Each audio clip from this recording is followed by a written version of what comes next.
Queridos, hoje a gente vai conversar sobre um texto que está lá no Evangelho de Mateus, capítulo 11, a partir do verso de número 7.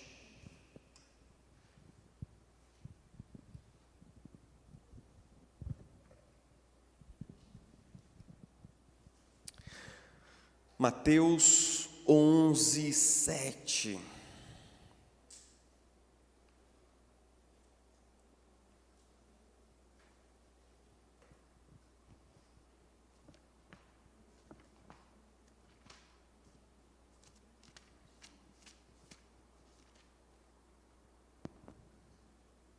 Mateus 11, 7, nós lemos assim, Evangelho de Mateus, capítulo 11, versículo 7. Enquanto saíam os discípulos de João, Jesus começou a falar à multidão a respeito de João. O que vocês foram ver no deserto? Um caniço agitado pelo vento? Ou o que foram ver? Um homem vestido de roupas finas? Ora, os que usam roupas finas estão nos palácios reais, afinal, o que foram ver? Um profeta? Sim, eu lhes digo, e mais que profeta. Este é aquele a respeito de quem está escrito: enviarei o meu mensageiro à tua frente, ele preparará o teu caminho adiante de ti. Digo-lhes a verdade, entre os nascidos de mulher não surgiu ninguém maior do que João Batista. Todavia, o menor no reino dos céus é maior do que ele. Desde os dias de João Batista até agora, o reino dos céus é tomado à força, e os que usam de força se apoderam dele. Pois todos os profetas e a lei profetizaram até João. E se vocês quiserem aceitar, este é o Elias que havia de vir. Aquele que tem ouvidos, ouça. Chris Evert foi uma das maiores tenistas de todos os tempos. Ela foi uma lenda, campeã absoluta nas décadas de 70 e 80. Ela possuía tantos números imbatíveis no tênis na sua época, que ela colocou o seu nome num rol muito restrito da fama do seu esporte, do tênis. Ela quebrou recordes, ela deu um novo patamar, um novo nível totalmente novo ao jogo entre as mulheres de tênis. No entanto, assim que ela se aposentou, e os tenistas eles se aposentam cedo, por volta dos 30 e poucos, 35 anos, devido às inúmeras repetições que fragilizam cotovelos, joelhos, quadris, ombros e tudo mais. Quando ela se aposentou, ela relata numa biografia posteriormente que ela passou por uma depressão absurdamente profunda, que ela passou por um momento absurdamente negro e inesperado, tendo se aposentado como uma lenda viva do tênis, do seu esporte. Ela disse assim numa entrevista: quando eu me aposentei, eu não tinha ideia de quem eu era ou do que poderia ter sido longe do tênis. Eu estava deprimida e temerosa porque grande parte da minha vida tinha sido definida pelo meu status de campeã do tênis. Eu fiquei completamente perdida. Vencer fazia-me sentir que eu era alguém, fazia-me sentir bonita. Era como se eu estivesse sob o efeito de alguma droga. Eu precisava das vitórias e do aplauso para ter uma identidade.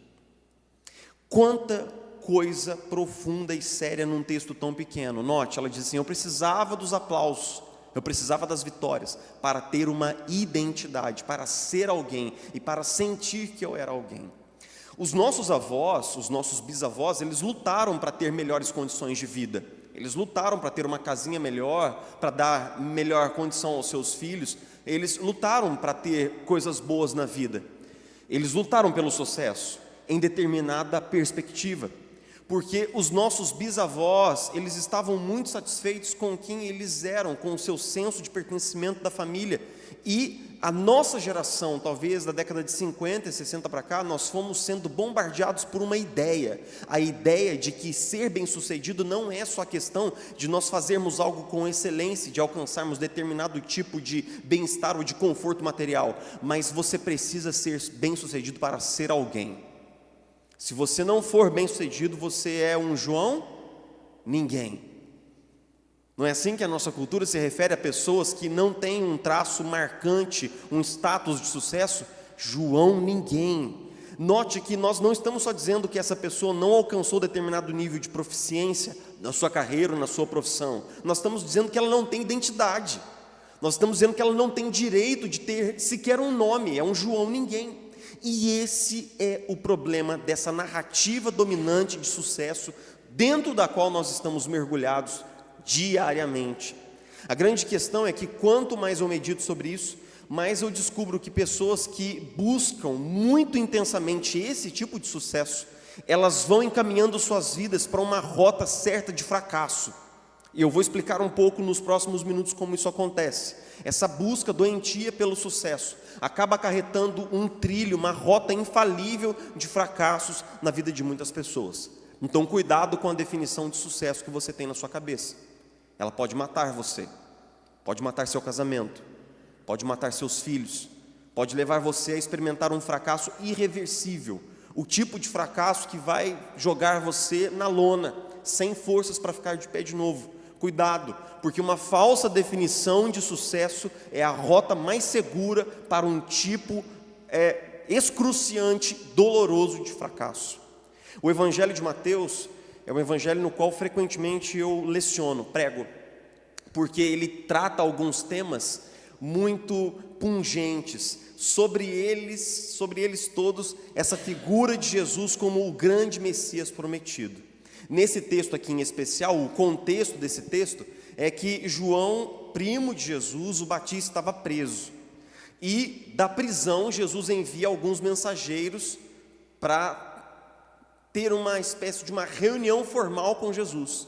E nessa reunião formal, eles perguntam assim para Jesus: a pergunta do nosso mestre para você é a seguinte: você é aquele que haveria de vir ou nós devemos esperar outro?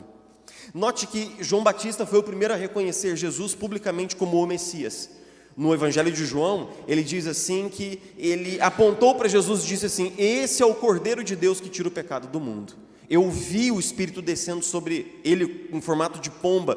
Então esse é aquele de quem eu vim preparar o caminho. João Batista foi o primeiro a ter uma convicção profunda de que Jesus era o Messias enviado. Então por que ele estava tendo dúvidas? Porque ele estava tendo segundos pensamentos, porque ele estava na prisão e Jesus não estava fazendo muito para tirá-lo de lá. Note que João Batista não era só o precursor do ministério de Jesus, uma espécie de um parceiro ministerial de Jesus, mas ele era também primo de Jesus. Você conhece a história. Nesse exato momento, Jesus responde à dúvida do Batista, afirmando que sim, ele era o Messias. E logo depois que a comitiva de João Batista sai, ele se dirige à multidão que estava ali assistindo aquela cena, aquele burburinho todo, João Batista em dúvida se Jesus era o Messias, e então Jesus dirige-se à multidão e fala assim: e vocês? O que vocês foram ver lá no deserto? Porque João Batista, ele havia se tornado um pregador muito famoso, ele havia saído da capital Jerusalém, ido para o deserto, para lá do Jordão, e as multidões iam ouvir os sermões de João Batista. Então Jesus está dizendo assim: e vocês? Vocês foram lá ouvir o Batista, mas o que vocês foram ouvir lá? Vocês foram ver um caniço agitado pelo vento? O caniço agitado pelo vento é a ideia de uma figura, de uma vara, como se fosse uma cana. Nós conhecemos como aquela cana que a gente moe e tal. Balançada pelo vento, era uma metáfora para uma pessoa incerta, para uma pessoa que não tinha uma posição muito definida. Jesus, como se Jesus estivesse perguntando assim: vocês foram lá ver um agitador popular? Vocês foram lá ver um blogueiro escrevendo polêmicas e agitando a multidão com teorias conspiracionistas? Ou, e aí ele continua, vocês foram ver um homem vestidos de trajes reais? Os reis e os nobres vivem nos palácios, mas o que vocês foram ver lá? É como se Jesus estivesse dizendo assim: vocês todos que estão aqui me ouvindo, vocês já foram até o deserto da Judéia ouvir as pregações de João Batista. Mas vocês foram por quê? Porque ele tinha um carrão? Porque ele tinha um celular de última geração? Porque ele vestia roupas de marca? Porque ele tinha status? Porque ele tinha poder? Porque ele era rico? Porque ele era de uma família poderosa? Por que vocês foram ver ele lá? Note que Jesus está dizendo para a multidão assim: vocês foram ver João Batista, mesmo ele sendo um homem pobre, sem poder, sem status, sem renome, sem um cargo especial, vestindo roupas de peles de bichos e comendo gafanhoto e mel silvestre. Jesus estava dizendo para a multidão assim: vocês foram ver João Batista e, no entanto, ele, pelas mesmas medidas de vocês, ele era um fracassado. Ele era um fracassado. Todos vocês foram lá no deserto assistir a pregação de um homem que não tinha um centavo no bolso, não tinha nem aquele celular que acende a lanterninha dos antigos, aquele Nokia, nem isso ele tinha. O cara não tinha conta em banco nenhum, não tinha crédito em lugar nenhum. E, no entanto, vocês foram ver João Batista lá. O que Jesus estava mostrando é que João Batista era, pelos padrões humanos, um exemplo perfeito de fracasso. Pense sobre João Batista, um cara mais ou menos com a mesma idade de Jesus, aqui nesse ponto do texto, 32, 33 anos de idade, sem filhos, sem família, sem uma casa, sem um emprego, sem status, sem nenhum tipo de bem, sem nenhum tipo de poder, sem nenhum tipo de influência, sem nenhum cargo.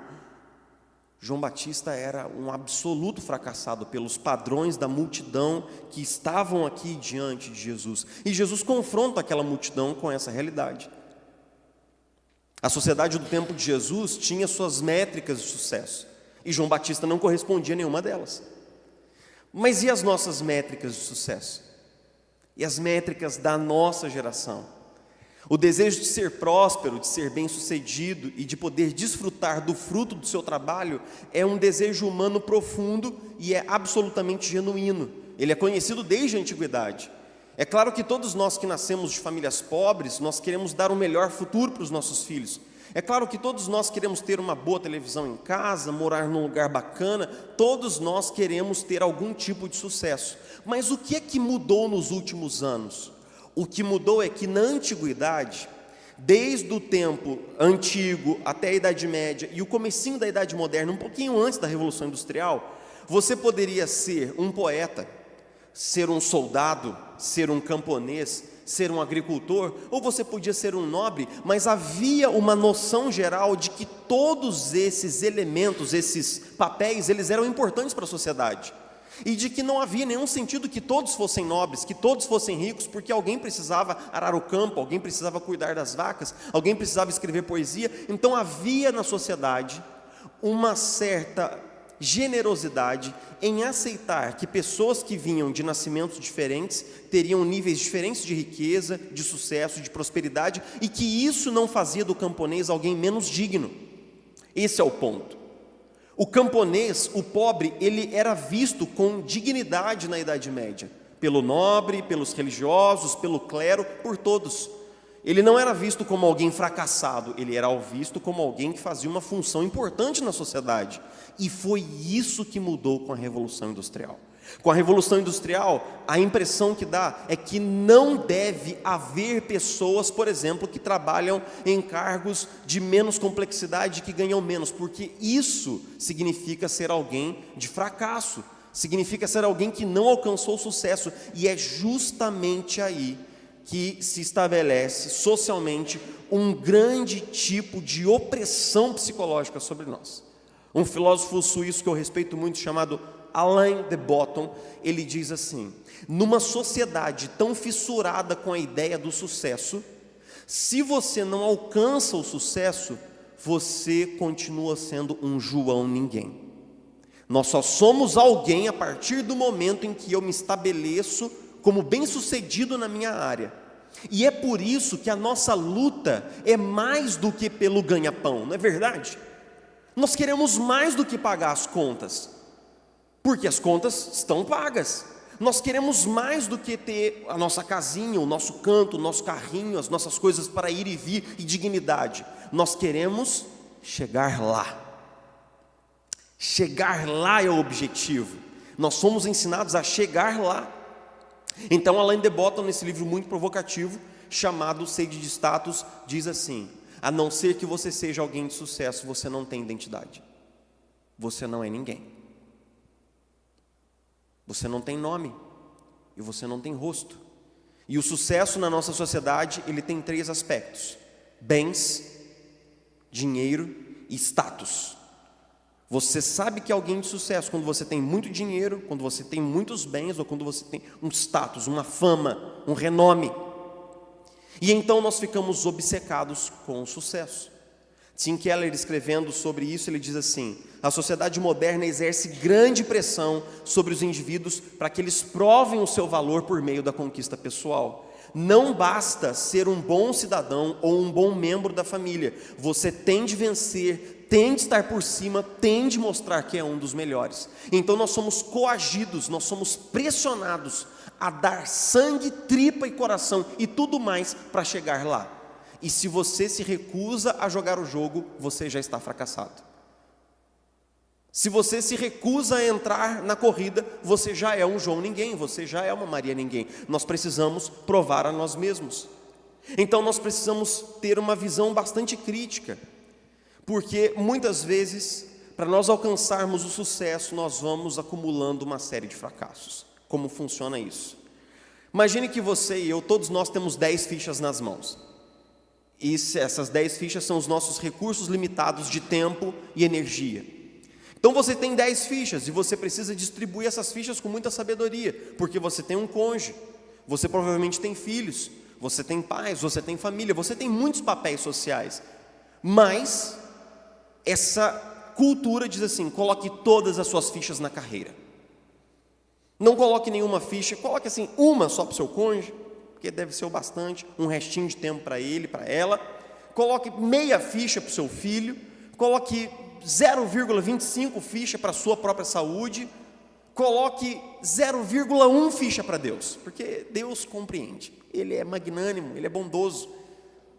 Você vai negligenciar a vida de oração, negligenciar o tempo com Ele, negligenciar a palavra, você não vai ao culto porque você está correndo atrás da carreira e Deus entende. Lembre-se que nós, a igreja, nós apregoamos de púlpito, em todos os púlpitos, que existem determinados pecados que são muito vergonhosos, mas nós estamos o tempo todo afagando alguns tipos de pecados, e o vício em trabalho, o vício em sucesso e a ganância são pecados validados socialmente pela igreja. Nós falamos assim: falando de tal trabalha 14 horas por dia, que sujeito bom em que medida? Porque se esse cara trabalha 14 horas por dia, quantas horas ele dedica para os filhos? Quanto do seu tempo ele dedica para o seu cônjuge? Quanto do seu tempo ele investe na sua relação com Deus? É lógico que nós sabemos que tudo isso está sendo negligenciado para que algo esteja sendo alcançado. E esse é o perigo. Eu conheço muitas pessoas que são bem-sucedidas numa definição muito estreita e até, entre aspas, burra de sucesso. Porque é um tipo de sucesso que acumula fracassos em vários outros papéis essenciais da vida. Pessoas que são bem-sucedidas como profissionais, mas que são pais terríveis, que são cônjuges desleixados, que são cristãos preguiçosos, que são filhos que não cuidaram dos pais na velhice. E de que adianta esse nível de sucesso, se para as pessoas que mais importam para nós não estamos lá? Então cuidado, porque correndo atrás do sucesso nós podemos acumular um tipo absurdamente vergonhoso e doloroso de fracasso. Uma das pessoas mais bem-sucedidas que eu conheço na vida nesse aspecto é a minha mãe. Minha mãe é uma mulher que renunciou muita coisa por nós, pelos filhos. E ela hoje com 60 anos de idade diz assim: não me dá mais alegria, nada me dá mais alegria do que ver os meus filhos chegando onde eu nunca cheguei, mas aonde eu os preparei e os amei para chegar. Ela é bem-sucedida dentro dos padrões dela, mas com certeza seria considerada fracassada pela maioria dos padrões das pessoas que estão lá fora. Então cuidado como você e eu, como nós definimos sucesso. Até quando nós da igreja vamos ter o orgulho de dizer que nós somos workaholics? Até quando que nós vamos considerar isso como uma virtude? Até quando que nós vamos não conversar sobre essa inversão tremenda de valores? Esse tipo de definição de sucesso pode custar muito. Pode custar o quê? Primeiro, prioridades equivocadas, uma vida desbalanceada com muito trabalho, pouco prazer, muita preocupação, muita ansiedade, pouco sono. Ou seja, excesso de coisas muito ruins, estresse, preocupação, falta de tempo para curtir até as coisas boas que Deus te deu na vida. Eu costumo dizer o seguinte: se você tem uma piscina que você não nada, Deus vai te dar, só para acabar com a sua raça, um cunhado que vai nadar nela. Se você não faz churrasco na sua churrasqueira, Deus vai te dar um cunhado que vai fazer churrasco na churrasqueira, vai comer o seu pudim e vai ver um bom filme na sua televisão, só para que você fique ardido por dentro de não ter separado tempo para curtir as boas coisas que Deus já te deu. Sabe por quê? Porque nós estamos procurando mais, nós estamos lutando por mais, porque é o mais que importa. Nós estamos focados no que nós ainda não temos, ao invés de desfrutarmos daquilo que temos. A segunda coisa que custa é a marginalização da família. Buscamos o sucesso da porta de fora, mas nós muitas vezes ficamos fracassados da porta para dentro. Outra coisa pode ser atalhos antiéticos, né? Porque às vezes nós tomamos caminhos perigosos para chegar na frente. Ou então, quando o fracasso bate na porta do coração. Bicho, e agora eu quero compartilhar uma coisa com vocês. Em 2017 eu passei por uma experiência muito legal. Muito legal. Deus pegou vários projetos que eu tinha e fechou todas as portas bem na minha cara, e várias coisas que eu estava trabalhando na época deram absurdamente errado. Na minha vida acadêmica, no contexto da igreja, projetos que eu tinha, quase tudo que eu estava trabalhando na época deu errado, deu ruim, deu para trás e as portas se fecharam. Num final de semana, num sábado que eu me lembro bem, eu estava em casa e um artigo meu do doutorado foi reprovado pela manhã e outro foi reprovado à tarde, e quando eu recebi o segundo e-mail, eu sentei na cama e minha mão estava trêmula. Eu estava começando ali, em novembro de 2017, um colapso emocional que se estenderia por 3 meses. Porque na minha cabeça, tudo tinha dado errado, e eu já não sabia mais quem eu era. A minha autoestima tinha ido para o buraco. Meu sentimento de esperança tinha descido como água pelo ralo. E aí eu comecei a me tornar um peso até para minha esposa. Ela chegava do trabalho em casa e ela encontrava um marido pessimista, reclamão, murmurador, depressivo e revoltado, irado, sempre reclamando de tudo. Até o dia em que ela olhou para mim e falou assim: mano, eu não dou conta mais. Não dou conta. Eu tentei de todo jeito, mas agora vai ser de outra maneira. Daqui a 24 horas você vai estar na frente do seu terapeuta, você vai voltar para a terapia. E aquilo foi a coisa mais abençoada que minha esposa fez por mim naquele período. Jogou duro comigo. E aí eu tive que me tratar. E sobretudo tive que tratar os padrões de cobrança que eu tinha aqui dentro da minha cabeça. Eu era o meu pior patrão. Eu me detonava em jornadas de trabalho absurdas, correndo, sem nunca me dar. Por exemplo, você quer ver um dia que era torturante para mim? Minha esposa, então na época minha noiva me obrigou a tirar folga pastoral na sexta-feira. Sexta-feira eu tinha que fazer o trabalho absurdamente sofrido de pegar o meu carro, colocar a bicicleta no carro, andar por aquela região horrorosa que é a orla do Rio de Janeiro, com aquele mar absurdamente feio, aquela paisagem tremendamente terrível, e de fazer uma caminhada com o sol do Rio de Janeiro, as ondas e o vento e aquele lugar horrível. Eu ia e voltava de mau humor, pensando assim: eu podia estar fazendo um sermão, podia estar fazendo uma ata, podia estar fazendo alguma coisa útil com o meu tempo, ao invés de ficar aqui, nesse negócio, nessa besteira de folga, esse negócio de lazer, de ter comunhão com Deus, de orar em minha natureza, essa baboseira toda. Mas eu tinha feito um contrato com a minha noiva.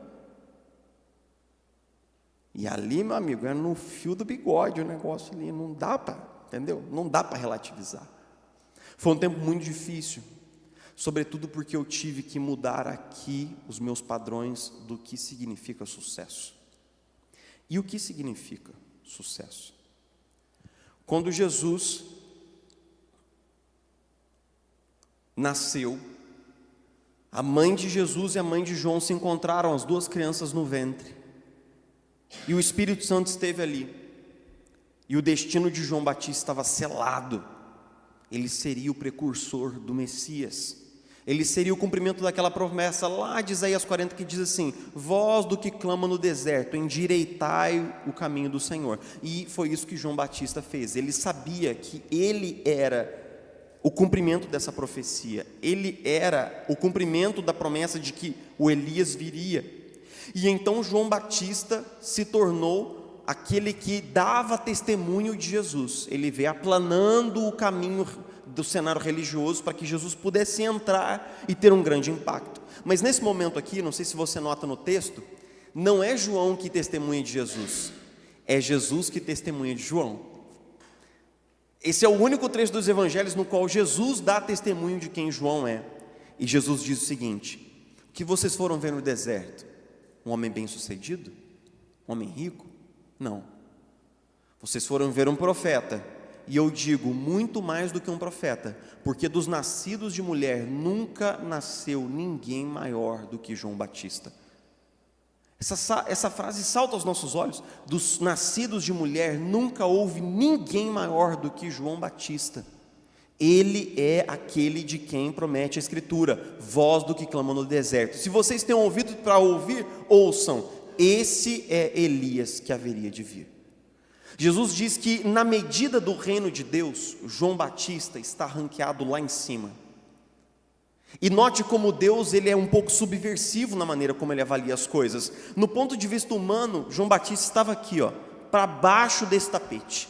E no entanto, na medida de como Deus estava avaliando, João Batista era o homem mais importante daqueles que nasceram de mulher. Então Jesus deixa claro que João Batista era um sucesso absoluto e total aos olhos de Deus. Sabe por quê? Porque em primeiro lugar, ele sabia quem ele era dentro do reino de Deus. Ele sabia que ele era aquela voz que clama no deserto. E em segundo lugar, ele foi fiel até o último segundo da sua missão. Ele sabia quem ele era em Deus, ele sabia qual era a missão de Deus para ele, e ele manteve-se absurdamente fiel a isso. E portanto, nesses termos, ele foi um sucesso absoluto e pleno.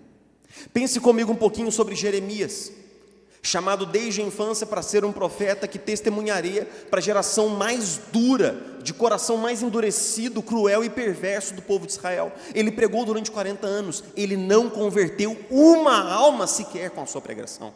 Ele foi privado de casar-se, privado de ter filhos, empobrecido. Jerusalém caiu sobre os babilônios. Ele se tornou um pregador, inclusive no exílio, e continuou sendo negligenciado, não ouvido pelo seu próprio povo.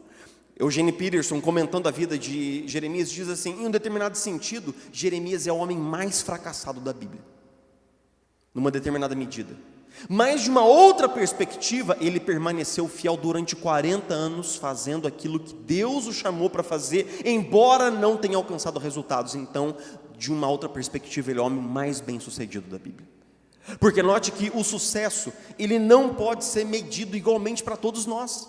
Isso é uma besteira que eu cultivei na minha cabeça durante muitos anos. Essa comparação, ela é absurdamente burra. Sabe por quê? Vamos lá. Quando você tem 400 metros rasos, sei lá, 100 metros rasos, né?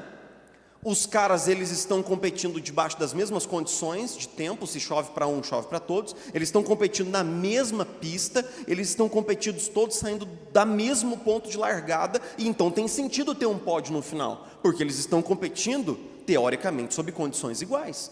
Teoricamente. Porque DNA é uma coisa que a gente nasce ou não nasce, não é verdade? O Usain Bolt, quantos nasceram? O cara tinha fibras que os cientistas pararam para estudar a coxa do Usain Bolt para descobrir por que a largada dele era tão lenta, mas porque ele alcançava um tipo de elasticidade e de impulso no final que nunca se viu na história da humanidade. Então, até esse tipo de comparação já não é igualitária. Mas agora pense um pouco quando a gente compara vidas. Você nasceu numa família que teve muitas doenças, muitas dificuldades. Você teve que cuidar da sua avó, do seu avô, não teve tempo para estudar, e várias coisas culminaram para que você tivesse uma vida difícil e sofrida. Então, se você alcança determinado nível de sucesso, isso não pode ser comparado com outra pessoa que nasceu numa outra família e que teve todas as condições do mundo para estudar e para prosperar e para alcançar seu pleno potencial. É uma bobagem nós ficarmos nos comparando assim, porque cada um de nós recebeu determinados talentos, cada um de nós foi criado numa determinada família, cada um de nós saiu de um determinado tipo de lugar. E eu vou te dizer uma coisa, Eu falo assim como Paulo, não julgo que eu o tenha alcançado. Cara, mas eu me sinto uma pessoa muito bem sucedida. Porque se você soubesse um pouquinho da minha história, onde eu nasci, a infância que eu tive, como eu fui criado, você veria, pô, Jéssica, mas você não tem nada de especial, você é só um cara. Eu falei, mas eu olho para mim e falo, Deus, o Senhor me deu uma medida de sucesso que eu jamais julguei que eu pudesse alcançar em vida. Me deu uma família, me deu uma esposa que eu amo, me deu amigos para caminhar comigo, me deu dignidade para viver pagando as contas no final do mês. E cara, eu recebi uma medida de sucesso que eu nem achei que fosse possível para mim. Então, de onde você saiu? O que você recebeu? A grande pergunta é: nós não podemos nos avaliar comparando uns aos outros. Nós só podemos avaliar a nossa medida de sucesso aos pés daquele que nos chamou. E eu quero encerrar compartilhando algumas ideias práticas com você. A primeira é a seguinte: não espere ter sucesso para se sentir digno, para se sentir alguém. Isso é bobagem. Porque se você vive pelo seu trabalho, você coloca o seu trabalho no lugar de Deus da sua vida. Se você vive para o seu trabalho, então o seu Deus é o seu trabalho. Não viva para o seu trabalho. Esse é um caminho ruim.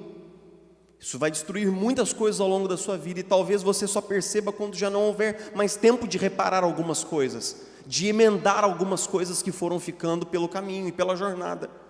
Não construa uma espécie de identidade a partir do seu trabalho, mas deixe que o trabalho de Jesus na cruz te dê uma identidade. O que nós lemos lá em Romanos 8, que é um texto que eu sempre volto a ele aqui, porque Deus não enviou a nós um espírito de escravidão para que nós vivamos de novo com medo, porque o escravo, ele não tem valor pelo que ele é, ele só tem valor pelo que ele faz. Se você tem um escravo que não dá conta do trabalho da casa, no mundo antigo, você manda ele embora e traz outro que resolva, porque o escravo não tem valor em si mesmo, pelo que ele é, mas ele tem valor pelo que ele faz. Mas Deus não enviou a nós um espírito de escravidão, para que nós vivamos de novo com medo, de novo tentando provar alguma coisa a respeito de nós mesmos, e naquela fricção para chegar lá. Deus nos deu um espírito de adoção. Você não é escrava, você é filha de Deus. Você não é escravo, você é filho de Deus. Você não é empregado, você é filho de Deus.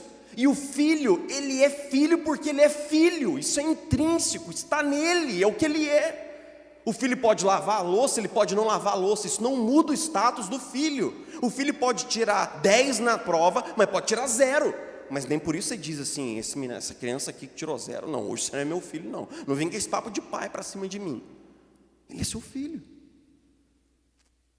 E é por isso que os filhos não têm medo, porque eles sabem quem eles são. Aquilo que eles são está aqui, num lugar muito interior. Você é filho de Deus.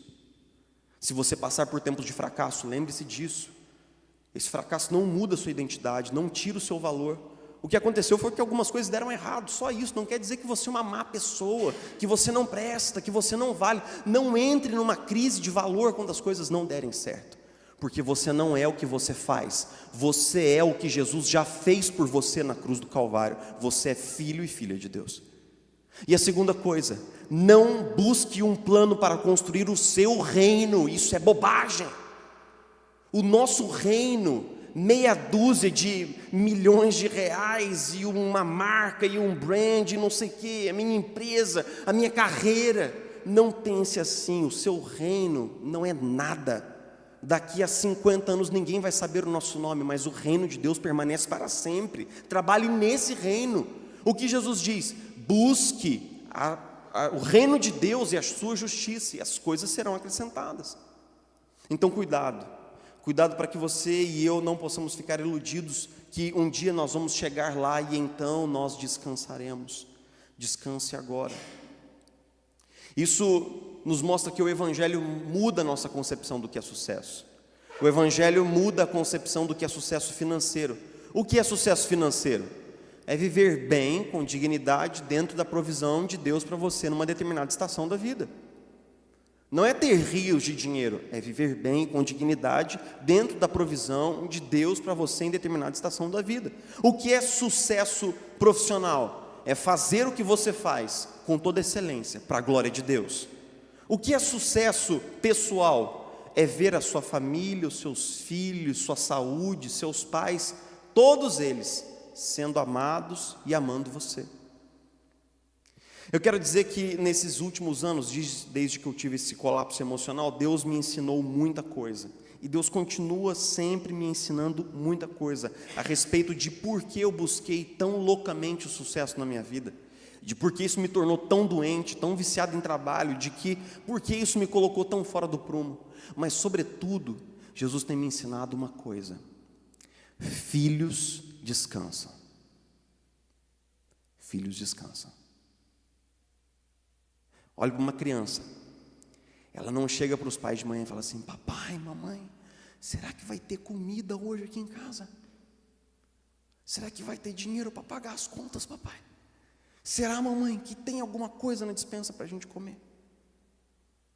Porque a criança, ela descansa no fato de que os pais estão provendo para ela. Então ela descansa. Ela descansa. Se você souber que você é filho, que você é filha, você não é órfão, então você vai aprender essa arte do descanso. Isso é uma arte, é uma disciplina espiritual, é um músculo espiritual que nós temos que fortalecer. Descanse, Deus está cuidando de você, Deus está cuidando da sua família.